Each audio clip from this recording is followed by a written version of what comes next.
नमस्कार. आज आपण सिमेन्स मिलिंग मशीन जे आहे CNCचे त्यावरती इनग्रेविंगचा प्रोग्राम कसा तयार केला जातो याबद्दलची माहिती घेणार आहोत. बघा, सगळ्यात पहिले आपण ज्या जॉबवरती इनग्रेविंग करायचं आहे त्या जॉबचे जे काही ड्रॉइंग आहे ते ड्रॉइंग समजून घेऊया. आपण सगळ्यात पहिले हा एक ब्लॉक घेतलेला आहे आणि ज्या ब्लॉकचे डायमेन्शन आहेत 60 बाय 60 म्हणजेच 60चा स्क्वेअर ब्लॉक आहे आणि त्याची हाईट आहे 22 mm. या ब्लॉकमध्ये आपल्याला ही साईड 40, ही साईड 40 आणि त्याला असलेली रेडियस 5 असा इनग्रेविंगचा पाथ तयार करायचा आहे. आणि तो जो काय पाथ आहे तो पाथ आपला 1, 2, 3, 4, 5, 6, 7, 8 आणि 1 अशा मोमेंटनं कंप्लीट करायचा आहे, जेणेकरून आपल्याला 2 mm ची डेप्थ पण मिळेल आणि इनग्रेविंगचं ऑपरेशन जे काय आहे ते ऑपरेशन पण समजेल आणि त्याचबरोबर आपल्याला प्रोग्राम पण कसा तयार केला जातो याबद्दलची माहिती मिळेल. यासाठी सगळ्यात पहिले आपल्याला कोऑर्डिनेट काढायचे आहेत आणि ते जे काही कोऑर्डिनेट आहे ते कोऑर्डिनेट आपण ॲब्सोल्यूटमध्ये काढतो आहे.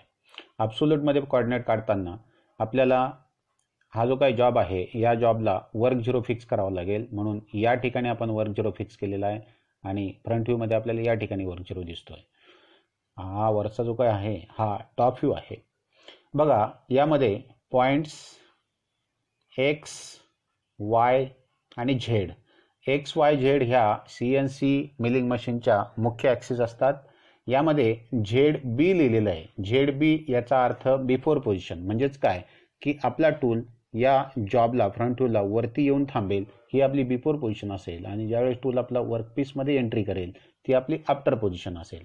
तर ZA याचा अर्थ होतो आफ्टर पोझिशन आणि ZB याचा अर्थ होतो बिफोर पोझिशन आणि XY या आपल्या रेग्युलर ज्या काय CNC मशीनच्या ॲक्सिस आहेत या ॲक्सिस आपल्याला बघता येतील. बघा, यामध्ये कोऑर्डिनेट काढताना आपण W वरून आपला टूल 1 या पॉईंटला जाईल, या 1 पॉईंटवरून आपला टूल 2, 3, 4, 5, 6, 7 आणि 8 अशा आपण कोऑर्डिनेट घेतलेले आहेत. तर या कोऑर्डिनेटमध्ये W म्हणजेच आपला इंटरसेक्टिंग पॉईंट आहे एक्स, वाय आणि झेडचा, हा आपल्याला तिघांसाठी ॲक्च्युली तो 0च असला पाहिजे, पण टूल हा जॉबला टच होऊ नये म्हणून आपण टूल थोडासा हवेत उभा केलेला आहे, म्हणून बिफोर आणि आफ्टर पोझिशन आपण 5 घेतलेली आहे.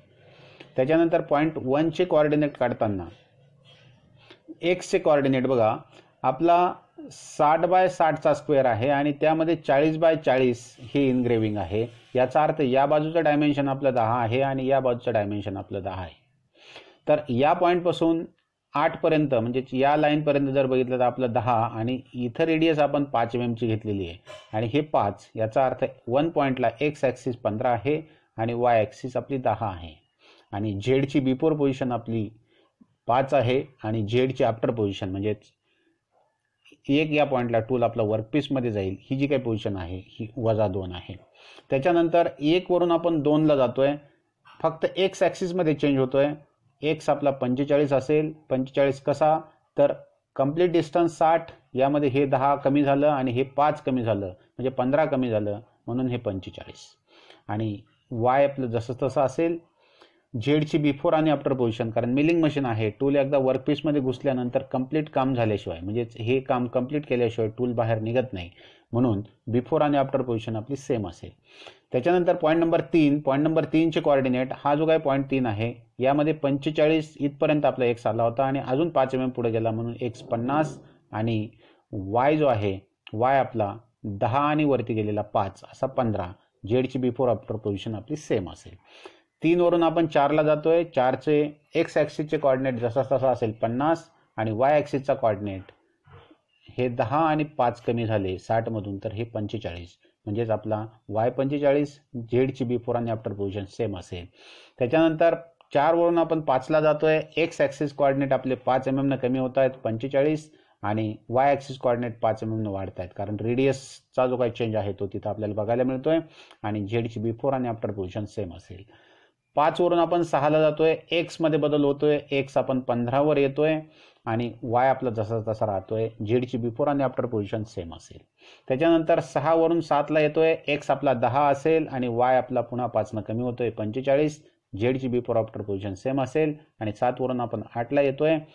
एक्स आपला 10च असेल आणि वाय मध्ये बदल होतोय. वाय 15 वरती आपण येतोय. झेडची बिफोर पोझिशन म्हणजे झेड वर्कपीसमध्ये असेल ती -2 आणि एकदा टूल तिथून बाहेर काढायचं असेल तर आफ्टर पोझिशन आपली वरती येते, ही आपली +5 आणि पुन्हा टूल आपण होम पोझिशन किंवा वर्क 0ला घेऊन जाणार आहोत. त्याच्यानंतर हा जो काय जॉब आहे या जॉबला आपल्याला जी कोड जोडायचे आहेत. म्हणजेच आपण जे काय कोऑर्डिनेट हे ॲब्सोल्यूट कोऑर्डिनेट जे काढलेले आहेत या ॲब्सोल्यूट कोऑर्डिनेटला आपण जी कोड जोडणार आहोत. हे जी कोड जोडण्याचा मेन उद्देश आहे की जेव्हा आपण फायनल प्रोग्राम बनवतो त्या फायनल प्रोग्राममध्ये सुरुवातीचा डाटा, टूल पाथ आणि शेवटचा डाटा असा जर आपण 3 पार्टमध्ये प्रोग्राम जोडला तर आपला फायनल प्रोग्राम कंप्लीट होत असतो. म्हणून आपण याला जी कोड अगोदरच जोडतो आहोत.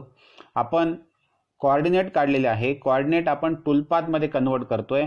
टूलपाथमध्ये कन्वर्ट करताना पॉईंट्स जी, एक्स, वाय, झेड आणि रेडियस.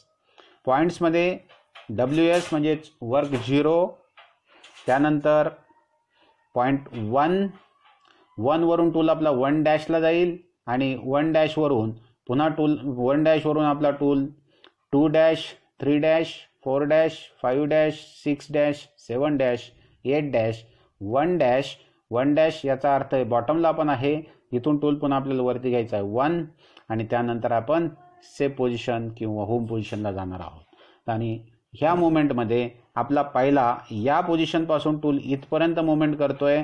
हा रॅपिडली G00 जाणार आहे आणि त्यानंतर तिथून वर्कपीसमध्ये टूल एंट्री करतोय G01 म्हणजेच 1 to 2 आपण G01 जाणार आहोत. इथं रेडियस आपली तयार होते. घड्याळाच्या विरुद्ध दिशेनं मुवमेंट करतोय G03, कोऑर्डिनेट जसेच तसे. त्याच्यानंतर 3 वरून 4ला जातोय G01, 4 वरून 5ला जातोय पुन्हा G03, 5 वरून 6ला जातोय G01, 6 वरून 7ला येतोय G03, 7 वरून 8ला येतोय G01 आणि 8 वरून 1ला येतोय G03.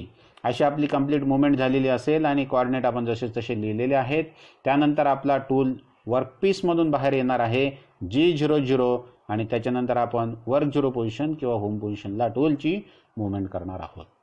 तर हा अशा प्रकारे आपण जी कोड जो का आहे तो वर्क कोऑर्डिनेटला जोडलेला आहे.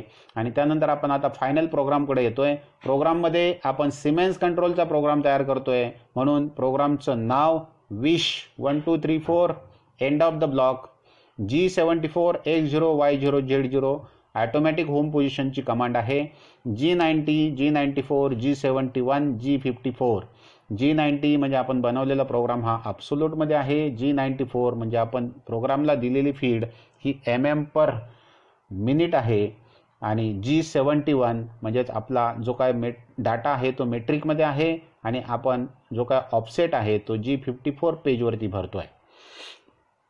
त्यानंतर T01 D01 M08 tool number 1, offset number 1 आणि कुलंट ऑन. M03 S1200 म्हणजे आपलं स्पिंडल हे 1200 RPMनं फिरणार आहे. 1200 RPMच्या रोटेशननं फिरणार आहे. हा जो काय डाटा आहे याला प्रोग्राम स्टार्टिंग डाटा असं म्हणतात. त्याच्यानंतर आपला जो काय हा टूलपाथ आपण काढलेला हा टूलपाथ आपण प्रोग्राम स्टार्टिंग डाटा नंतर भरतोय. G00 X0 Y0 Z5. त्याच्यानंतर G00 X15 Y10. त्याच्यानंतर G01 Z-2 आणि या ब्लॉकमध्ये आपण फीड टाकायला पाहिजे म्हणून फीड. त्याच्यानंतर G03 X50 Y15 CR = 5 कारण सिमेन्स कंट्रोलमध्ये CR = हे साईन वापरलं जातं, चिन्ह वापरलं जातं म्हणून ही तसंच तसं. अशा प्रकारे आपण टूलपाथ जो काय आहे हा टूलपाथ या प्रोग्राममध्ये भरलेला आहे. आणि हा टूलपाथ भरून झाल्यानंतर आपला जो काय प्रोग्राम एंडिंगकडे जातोय यामध्ये G74 X0 Y0 Z0 म्हणजे पुन्हा ऑटोमॅटिक होमिंगला टूल आपण पाठवलेला आहे. कुलंट ऑन केलेलं होतं म्हणून M09, स्पिंडल ऑन केलेलं होतं म्हणून M05 ते दोघे ऑफ होतील. आणि त्यानंतर प्रोग्राम एंड आणि रिवाइंड M30 असा आपला शेवटचा कमांड यामध्ये आलेला असेल. अशा प्रकारे आपण आजच्या या डिस्कशनमध्ये CNC मिलिंग मशीन सिमेन्स कंट्रोलचं यामध्ये इनग्रेविंग ऑपरेशन कसं केलं जातं याबद्दलची माहिती घेतलेली आहे आणि त्याचा प्रोग्राम कसा तयार केला जातो हे पण बघितलेलं आहे. थँक्यू.